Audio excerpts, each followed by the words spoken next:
لقب سلطان الشہداء ہے. یہ فرق ذہن میں رہے. رب تعالیٰ نے یہ مقام عطا فرمایا. اب ذہن کو حاضر کریں. جہاں تک آج موقع رہا ان کی سیرت آج ہم عرض کریں گے. کچھ باتیں کل اور آنے والی تقریروں میں اللہ تعالیٰ ان کے ذکر سے ہمارے دلوں کے اندر بھی وہی حوصلہ وہی ہمت پیدا فرما دے.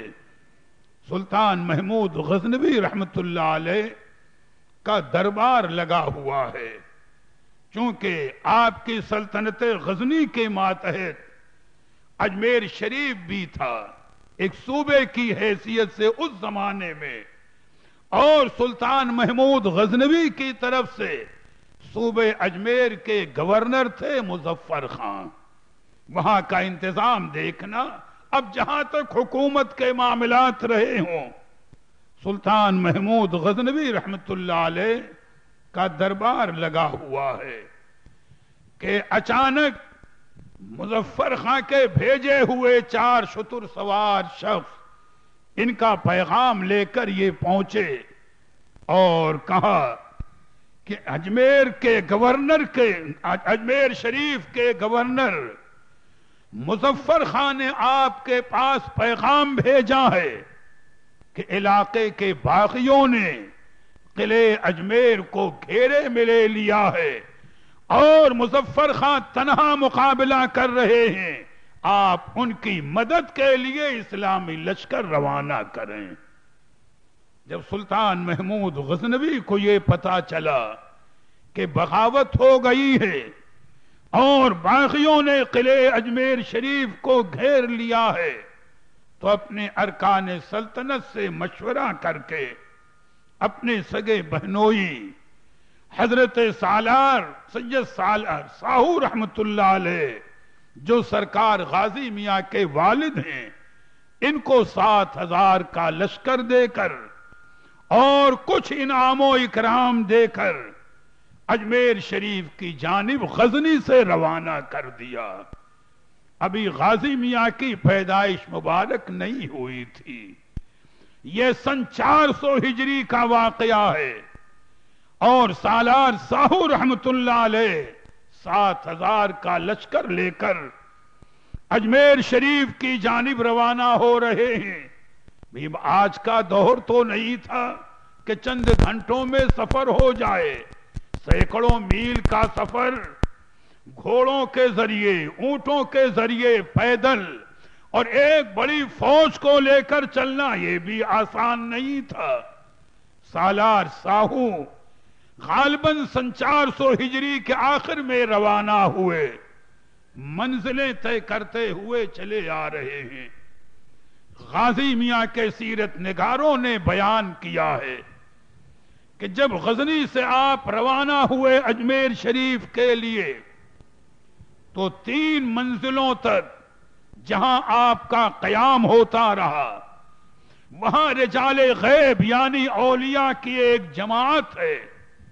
رجال غیب کی جماعت آتی رہی اور سالار ساہو سے ملاقات کر کے انہیں بشارت دیتی رہی کہ سالار ساہو مبارک ہو، آنے والا وقت وہ ہوگا کہ رب تعالیٰ تمہیں ایک ایسا بیٹا عطا فرمائے گا کہ جو تمہارا نام ہر جگہ روشن کرے گا اور دین کی ایسی خدمت انجام دے گا کہ رہتی دنیا تک اسلام کا آفتاب روشن رہے گا.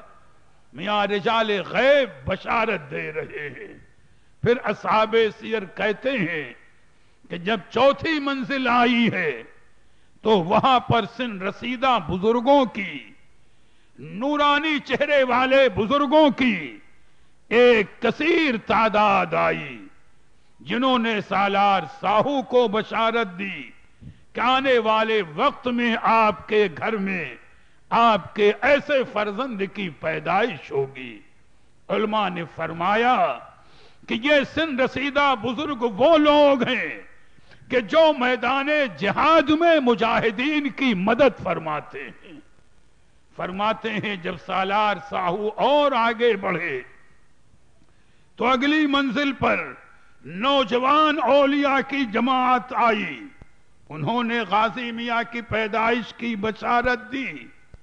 جب اور آگے بڑھے تو شہداء کی جماعت آئی، انہوں نے غازی میاں کی بشارت دی اور کہا اے سالار ساہو، اگرچہ غازی میاں ابھی پیدا نہیں ہوئے، کچھ دنوں کے بعد پیدا ہوں گے، لیکن رب نے انہیں وہ مقام عطا فرمایا ہے کہ وہ دنیا میں آئیں گے تو ہندوستان کے شہداء کے سلطان بن کر کے آئیں گے۔ میاں دیکھو، ہر منزل پر سرکار غازی میاں کی بشارت دی جا رہی ہے، ان کے مراتب، ان کی شان، ان کی عظمتوں کا بیان ہو رہا ہے۔ پھر آپ کے والد ماجد سالار ساہو منزلیں طے کرتے ہوئے آگے بڑھ رہے تھے، اجمیر شریف قریب آ گیا۔ ایک منزل یا 2 منزل اجمیر شریف کا معاملہ باقی رہ گیا ہوگا کہ سالار ساہو رحمت اللہ علیہ اپنے لشکر کو لیے ہوئے ٹھہرے ہیں۔ ایک ندی کے کنارے سامنے پہاڑ بھی ہے اور آپ اپنے لشکر کے ساتھ بیٹھے ہوئے ہیں کہ کچھ لشکری آئے اور کہا اے سالار ساہو رحمت اللہ علیہ، یہ سامنے جو پہاڑ نظر آ رہا ہے، پہاڑ کے دامن میں ندی کے کنارے ایک نورانی صورت کے بزرگ بیٹھے ہوئے ہیں۔ ہم نہیں پہچانتے کہ وہ کون ہیں، لیکن چہرے سے روب و جلال ظاہر ہو رہا ہے اور چہرے سے عظمت اور ولایت کے انوار ظاہر ہو رہے ہیں۔ آپ مناسب ہو تو ملاقات کر لیں۔ سالار ساہو رحمت اللہ علیہ چونکہ خود بھی ولی کامل تھے، بھئی گھرانہ وہی ہے، خان وادہ وہی ہے، آپ اٹھے اور جب ندی کے کنارے اس پہاڑ کے دامن میں آئے، دیکھا جو بزرگ جن کے بارے میں تذکرہ تھا کہ نورانی صورت کے بزرگ بیٹھے ہوئے ہیں، دور ہی سے نگاہ پڑی تو پہچان لیا کہ یہ تو حضرت خضر علیہ السلام ہیں۔ بھئی ولی کو ولی پہچانتا ہے، دور سے ہی نظر پڑی تو پہچان لیا کہ یہ حضرت خضر علیہ السلام ہیں۔ قریب پہنچے، سلام کیا، حضرت خضر علیہ السلام نے جواب دیا اور جواب دینے کے بعد بڑی محبت کے ساتھ فرمایا کہ بیا ابو المسعود برگزیدہ معبود، یعنی اے اللہ کے محبوب بندے، اے اللہ کے مقرب بندے، ابو المسعود آؤ میرے قریب بیٹھ جاؤ۔ سرکار سالار ساہو رحمت اللہ علیہ گئے، قریب بیٹھ گئے اور جب گفتگو شروع ہوئی تو خضر علیہ السلام نے فرمایا کہ یہ میرا لوٹا لے لیجئے، جا کر کے وضو کیجئے اور وضو کرنے کے بعد سامنے جو یہ درخت ہے اس کے نیچے آپ 2 رکعت نماز نفل شکرانے کی ادا کیجئے اور نفل نماز اس طریقے پر ادا کریں کہ ہر رکعت میں سورہ فاتحہ کے بعد 11 مرتبہ سورہ اذا جاء پڑھیے گا۔ 2 رکعت نفل پڑھنی ہے، ہر رکعت میں سورہ فاتحہ کے بعد 11 مرتبہ سورہ اذا جاء پڑھیے گا اور سلام پڑھنے کے بعد، سلام پھیرنے کے بعد سجدے میں سر رکھ کر کے پڑھیے سبوح قدوس ربنا ورب الملائکۃ والروح، اور جب سجدے میں آپ یہ تسبیح پڑھ لیں تو سجدے سے سر اٹھانے کے بعد پھر بڑے ادب سے اللہ کے پیارے حبیب کی بارگاہ میں 3 مرتبہ درود پاک کا نذرانہ پیش کریں، اور جب درود پاک پڑھ لیں تو پھر ہاتھ اٹھا کر بارگاہ رب میں آپ اپنے ہونے والے لڑکے جو آنے والے وقت میں آپ کے شاہزادے پیدا ہوں گے، جن کا نام مسعود ہوگا، دنیا جنہیں غازی میاں کہے گی، ان کے لیے آپ دعا کریں کہ پروردگار عالم میرے ان صاحبزادے کو وہ مقام عطا فرما کہ جس سے تو راضی رہے، تیرا محبوب راضی رہے، اور بھی باتیں نصیحت کی۔ اور پھر فرمایا کہ جب آپ دعا سے فارغ ہوں گے تو اسی درخت کے نیچے آپ کو ایک میوہ ملے گا، جو بھی ہو اسے آپ رکھ لیجئے، اور جب آپ قلعے اجمیر پہنچ جائیں گے، قلعہ فتح ہوگا، کامیابی آپ کی ہوگی، باقی زیر ہو جائیں گے، تو جب آپ کا وہاں قیام ہو جائے اور جب پھر آپ کی اہلیہ محترمہ غزنی سے اجمیر شریف تشریف لے آئے، تو حکم ربی یہ ہے کہ آدھا میوہ آپ کھائیں گے، آدھا اپنی اہلیہ محترمہ کو کھلائیں گے، اور رب تعالیٰ اس میوے کی برکت سے آپ کو ایسا نیک اور صالح فرزند عطا کرے گا جو دین دنیا میں آپ کا نام روشن کرے گا۔ سنو، تمہیں وہ عظیم نعمت اس لڑکے کی شکل میں ملے گی کہ جو ہندوستان سے کفر اور شرک کی جڑوں کو اکھا کر پھینک دے گا اور اسلام کے نور سے ہندوستان کو روشن و منور کرے گا۔ میاں غازی میاں کے لیے حضرت خضر علیہ السلام بشارت دے رہے ہیں۔ میاں کہاں کہاں سے بشارتیں ہو رہی ہیں۔ یہ رب تبارک و تعالی کا کرم ہے کہ اپنے جس بندے کو جس طرح چاہے نوازے۔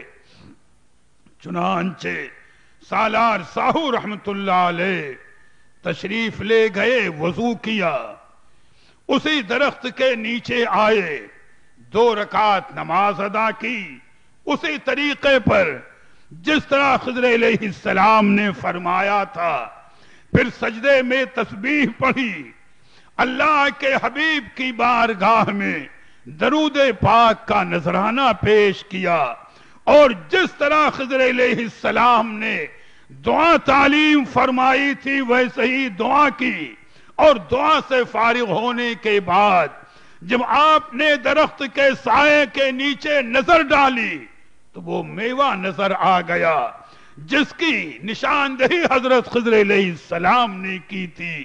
اسے آپ نے لیا اور اپنے لشکر میں تشریف لائے، اور خضر علیہ السلام وہاں سے اپنی جانب رخصت ہو گئے۔ دیکھو یہ پہلو دیکھتے چلو کہ ہر موڑ پر غازی میاں کی تشریف آوری کی بشارت دی جا رہی ہے۔ کہیں رجال غیب بشارت دے رہے ہیں، کہیں مردان غیب بشارت دے رہے ہیں، کہیں معمر اولیاء بشارت دے رہے ہیں، کہیں نوجوان اولیاء بشارت دے رہے ہیں، کہیں شہداء بشارت دے رہے ہیں، اور کہیں حضرت خضر علیہ السلام بشارت دے رہے ہیں۔ تو رب تعالیٰ نے انہیں وہ مقام عطا فرمایا۔ پھر سالار ساہو رحمت اللہ تعالی علیہ اپنے لشکر کو لے کر جب قلعے اجمیر شریف کے قریب پہنچے تو وہ باغی جو قلعے کا محاصرہ کیے ہوئے تھے، آپ کے پہلے ہی حملے میں وہ بھاگ نکلے، مقابلہ نہ کر سکے، قلعے کا معاملہ صاف ہو گیا۔ پھر آپ نے اجمیر شریف میں ہی سالار ساہو رحمت اللہ علیہ نے قیام فرمایا۔ بات واقعات تفصیل کے ہیں۔ پھر کچھ دنوں کے بعد آپ کی اہلیہ محترمہ جن کا نام بی بی ستر معلیٰ ہے، جو سلطان محمود غزنوی رحمت اللہ علیہ کی سگی بہن ہے، اجمیر شریف تشریف لائیں، اور پھر وہ ساعت سعید قریب آئی کہ سرکار غازی میاں کی ولادت پاک یہی اجمیر شریف میں ہوئی ہے۔ میاں اجمیر شریف کا مقام بھی بڑا بلند ہے، سلطان الہند کی بارگاہ تو ہے ہی، لیکن ان کی تشریف آوری سے پہلے بھی اس سرزمین پر انوار و برکات کی بارش ہوتی رہی ہے۔ رجب شریف کی 21 تاریخ تھی،